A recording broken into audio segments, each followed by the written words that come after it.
Olá, vamos falar sobre o sistema urinário voltado para o 8º ano. O objetivo da aula é estudar sobre o sistema urinário. O corpo humano é formado por muitas células nas quais ocorre metabolismo, ou seja, reações químicas em que há a formação de novas moléculas e quebra de outras. Como resultado, o metabolismo das células também ocorre a produção de determinadas substâncias que são tóxicas e prejudicam o funcionamento do organismo. Por isso, elas devem ser eliminadas. Então, essas substâncias tóxicas que são resultantes do metabolismo das células são chamadas de excretas. São essas substâncias que precisam ser eliminadas. Quando as proteínas são quebradas no interior das células, ocorre a formação de excretas, como ureia, amônia e ácido úrico. Essas substâncias são tóxicas e precisam ser eliminadas, assim como o gás carbônico é eliminado pela respiração. A eliminação de excretas do organismo pode ocorrer por meio do suor, da urina, da respiração. Portanto, na excreção humana estão envolvidos diferentes sistemas, como o sistema respiratório, que é a eliminação do gás carbônico, pela pele, eliminação de suor, e o sistema urinário, que é a eliminação aí do ácido úrico, da amônia, da ureia, que está presente aí na urina. Aí vamos então falar da transpiração, já que nós vamos falar dessa questão da excreção. Quando a temperatura do nosso corpo aumenta, os receptores para a temperatura presentes no nosso corpo enviam informações para o sistema nervoso, que vai responder aumentando a produção e a liberação do suor. Então, o suor ele é formado para ter aí a termorregulação, para poder regular a temperatura do nosso corpo. Aí, falando desse suor, do odor no suor, vou trazer aqui essa curiosidade. Existem dois tipos de glândulas sudoríferas, que são as glândulas que eliminam o suor. Um encontra-se espalhado por todo o corpo e outro é encontrado principalmente na pele das axilas, mamas, região genital, couro cabeludo e nas regiões com barba no rosto dos homens. O suor liberado pelas glândulas sudoríferas não tem odor. No entanto, nas glândulas presentes em algumas regiões do corpo, como nas axilas, o suor é liberado por meio de folículos dos pelos, em uma região onde tem bactérias. Esses seres microscópicos vão metabolizar os componentes presentes no suor, deixando o cheiro desagradável nessa região. Dessa maneira, a higiene do corpo é fundamental para evitar esse odor do suor, principalmente nessas áreas úmidas do corpo, onde tem mais bactérias e fungos. Aí agora sim nós vamos falar sobre os órgãos que compõem o sistema urinário. O tamanho e a localização da uretra são diferentes no homem e na mulher. No homem, a uretra faz parte tanto do sistema urinário quanto do sistema genital, o sistema reprodutor, como chamava antigamente, pois é o canal pelo qual a urina e os gametas vão ser liberados. Já na mulher, a uretra, ela vai pertencer somente ao sistema urinário. Esses são os órgãos que compõem o sistema urinário, Os rins, os ureteres, a bexiga e a uretra. No caso do homem, como está falando aqui, já foi falado anteriormente, no caso do homem, a uretra ela é maior, a uretra ela vai ser um órgão que pertence tanto ao sistema reprodutor, sistema genital, como hoje chama, e do sistema urinário também, porque vai sair urina e vai sair o esperma aí, o sêmen, ok? Aí vamos ver como ocorre a excreção pelo sistema urinário. Primeiro vai ter a filtragem do sangue e a formação da urina. Os rins vão apresentar o formato semelhante ao de um grão de feijão, porém em tamanho maior. Esses órgãos são responsáveis pela formação da urina, regulação e composição do sangue, mantém a pressão arterial, além de participar da síntese da vitamina D. Cada rim é formado por aproximadamente 1 milhão de néfrons. que são estruturas microscópicas responsáveis pela filtração do sangue. Então, vamos ver aí a estrutura do rim, né? Cada rim é revestido por uma membrana chamada de cápsula fibrosa, que contribui para a proteção desse órgão contra pancadas ou contra a entrada de micro-organismos. No interior dos rins, existem regiões com estrias visíveis, que são as pirâmides renais, nas quais se encontram os néfrons, onde ocorre a filtração do sangue. A artéria renal leva o sangue a ser filtrado para o rim, a veia renal vai recolher o sangue filtrado. O ureter vai recolher a urina formada e vai encaminhar para a bexiga urinária. A extremidade do ureter próximo ao rim forma uma estrutura dilatada que é chamada de pelve renal, por meio do qual a urina é coletada para ser levada à bexiga urinária. A quantidade de água absorvida depende de vários fatores. Se o volume de água estiver alto, o que geralmente ocorre quando ingerimos muito líquido, menor quantidade de água é reabsorvida e o volume de urina formado vai ser maior. Já quando ingerimos pouco líquido, maior quantidade de água é reabsorvida, resultando na formação de menor quantidade de urina. Aí vai falar, né, sobre o exame de urina. Esse exame aí é o exame simples de urina, o EAS, que a gente chama. E esse exame, ele é utilizado para verificar, né, como é que está aí o seu sistema urinário, o que é que está, como que ele está trabalhando aí, né? Então, a gente precisa, lá nesse exame, a gente precisa verificar, por exemplo, a presença de células, se tem hemácias, se tem presença de células de defesa, né, que vai aí mostrar que tem algum problema nos rins, né, no sistema urinário, se tem bactérias, né, que vai trazer aí um indicativo de que essa pessoa está com infecção urinária, provavelmente por estar tomando pouco líquido e também por estar guardando essa urina, né, demorando de excretar, de fazer o xixi, está guardando essa urina, pode causar também essa infecção do trato urinário, que a gente chama de ITU. E esse exame, como é que ele é coletado, né? Esse exame simples de urina, não estou falando de urocultura nem nada, estou falando daquele exame simples. O exame simples, você vai pegar aquele coletorzinho, você vai comprar na farmácia, né, o coletor. Como é que você vai fazer? Você vai coletar a primeira urina do dia. Então, você vai lavar a sua parte genital, né, tanto do homem quanto da mulher. Vai fazer o primeiro xixi, o primeiro jato, vai fazer no vaso. E aí o jato médio é que deve ser coletado. Então, você faz o primeiro xixi, depois prende um pouquinho e aí o jato médio você coloca no coletor, né, de urina. Não precisa ser uma grande quantidade, não precisa encher o coletor, não. Ali pela metade já está o suficiente para poder fazer o exame de urina. Ele é indolor e aí você leva para o laboratório e aí a gente vai avaliar, né, as características da urina, a densidade, o pH, a cor, que vai demonstrar, né, se está tendo muita ingestão ou pouca ingestão de líquido, o aspecto, a presença de glicose, que aí pode indicar, trazer o indicativo de diabetes, se tem a presença de proteína, que aí pode indicar se for gestante, por exemplo, uma DEG, né, que é uma doença hipertensiva específica da gestação, uma hipertensão, uma pessoa que não é. Leucócitos, está demonstrando aí com leucócitos na urina que está tendo uma infecção no seu corpo, né, e por isso está tendo essa grande produção de leucócitos sendo eliminada. Hemácias, que pode ser pode ter tido uma fissura em alguma parte, né, em alguma parte do órgão do sistema urinário.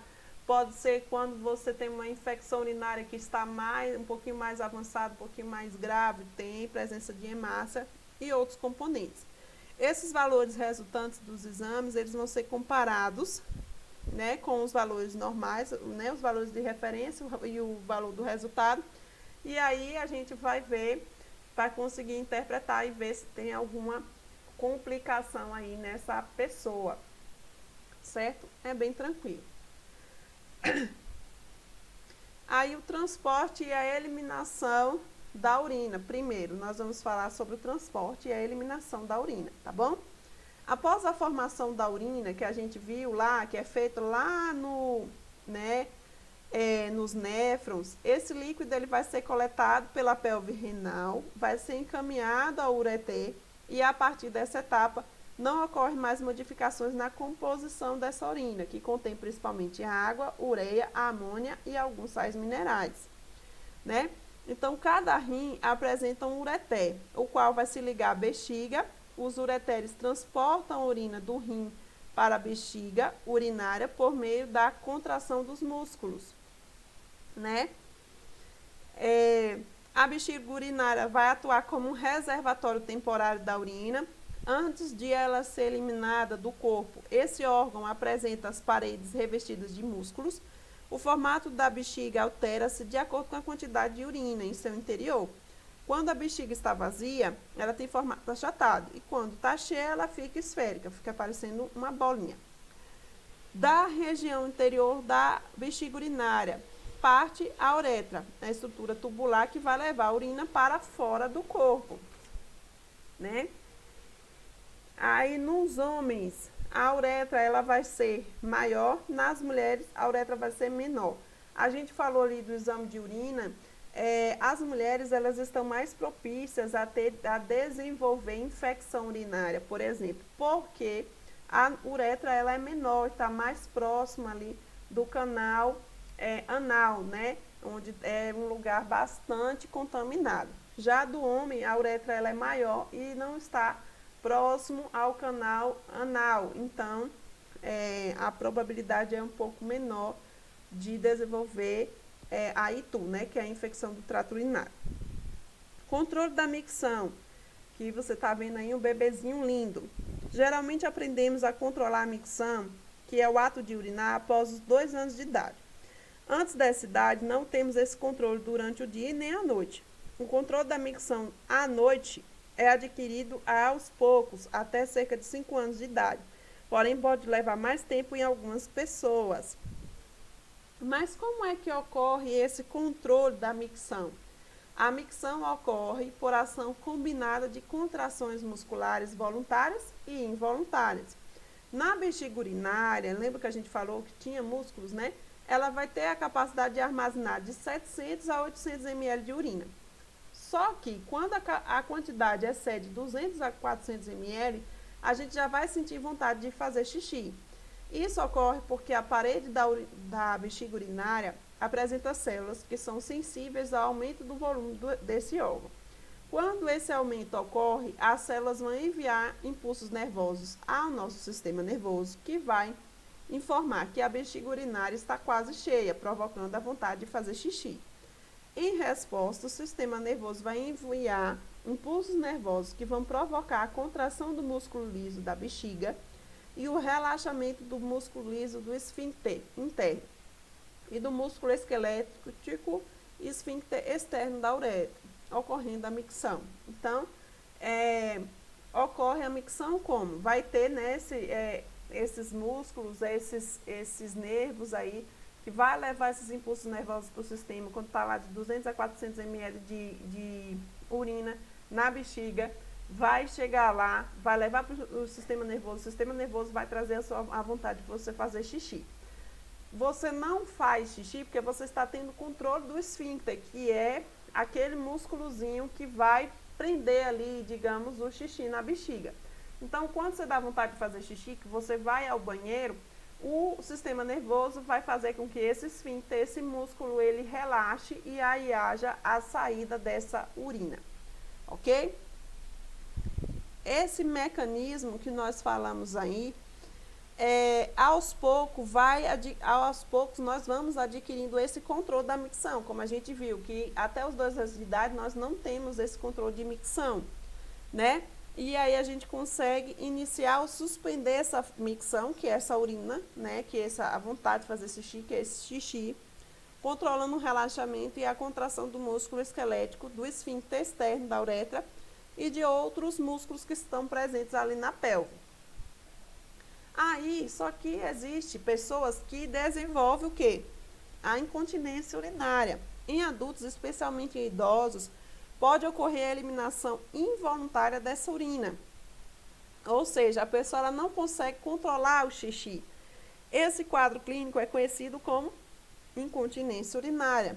Há várias causas para isso, como problemas no sistema nervoso, que deixa de controlar voluntariamente a micção, ou um enfraquecimento dos músculos do esfíncter externo. A incontinência urinária também pode ser causada por infecções na bexiga urinária e demais órgãos do sistema urinário, ou pelo uso de determinados medicamentos também pode trazer, certo? E nós vamos falar agora dos problemas, né, causados aí no sistema urinário. O primeiro nós vamos falar são os cálculos urinários. É um dos quadros clínicos que causam dores intensas no ser humano, segundo relatos de pacientes e médicos. A litíase renal ou litíase urinária se caracteriza pela presença de pequenos cálculos no sistema urinário. Algumas substâncias presentes na urina, como sais minerais e ácido úrico, podem se aglomerar formando cálculos, conhecido como as pedra no rim, né, no sistema urinário. A dor intensa ocorre quando esses cálculos eles vão se deslocando e obstruindo essas vias urinárias. Para evitar a formação de cálculos ou de pedras no rim, né, como a gente chama, uma das principais recomendações é a ingestão de água, né, de líquido adequadamente, e isso contribui para a formação de uma urina mais diluída, o que reduz a formação dos cálculos urinários. A ingestão de sal de alimentos de origem animal em excesso também pode contribuir para a formação dos cálculos. Então, vamos diminuir a ingestão de sal, vamos diminuir aí a ingestão de carne, né, essas coisas.